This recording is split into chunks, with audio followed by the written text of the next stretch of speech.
அம்பாளுடைய நேத்திரம் கண் விழுந்த இடம் திரு கண்ணனூர்னு பேர். அவளுடைய கண்கள் விழுந்த இடம்தான் அந்த கண்ணனூர் தான் இன்று சமயபுரம்.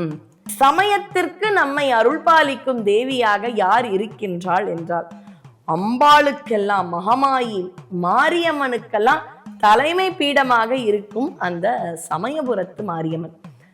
முன்னாடியே சொன்ன மாதிரி அன்னைக்கெல்லாம் மருத்துவர்களுடைய கட்டணம் 10 பைசா 50 பைசாலாம் இருந்திருக்கும். காலம் மாற ஒரு ரூபா இருந்திருக்கும். 5 ரூபா டாக்டர்ஸ்லாம் நம்ம கேள்விப்பட்டிருக்கோம். 10 ரூபா டாக்டர் இன்னைக்கு 2000 ரூபா ஃபீஸ், 5000 ரூபா ஃபீஸ். இப்படிலாம் மருத்துவத்தில் இருக்கக்கூடிய மருத்துவர்களுடைய தொகை கட்டணம் அவர்களுடைய சேவைக்கு ஏற்றவாறு மாறிக்கொண்டே இருக்கு. ஆனா ஒரே ஒரு மருத்துவச்சி 1 ரூபாய் அவளுக்கு முடிஞ்சு வச்சா போறோம். நீங்க யோசிச்சு பாருங்களேன், உங்க பாட்டி கூட அதை பண்ணியிருப்பாங்க.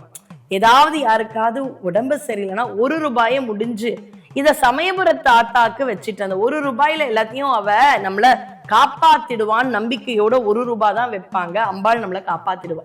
இந்த டாக்டரை விசிட்டே பண்ண வேண்டாம், நம்ம இடத்துக்கே அவ எப்ப வந்து நம்மள மருத்துவம் பாப்பானே தெரியாது. நம்ம இருந்த இடத்துல இருந்து அவளை வேண்டிக் கொண்டு 1 ரூபாய் வைத்தால் போதும். இன்னைக்கும் அதே 1 ரூபாய் தான். அப்படி மாறாமல் நமக்கு மருத்துவம் பார்க்கும் ஆக சிறந்த மருத்துவச்சி யார் அப்படின்னு பாத்தீங்கன்னா சமயபுரத்து மாரியம்மன். அவளை பார்த்தாலே என்ன ஒரு வைப்ரேஷன். நீங்க போய் பாருங்களேன், எவ்வளவு மக்கள், சாமானிய மக்கள், பெரிய பணக்காரர்களாகவோ செல்வந்தர்களாகவோ இருக்க மாட்டார்கள்.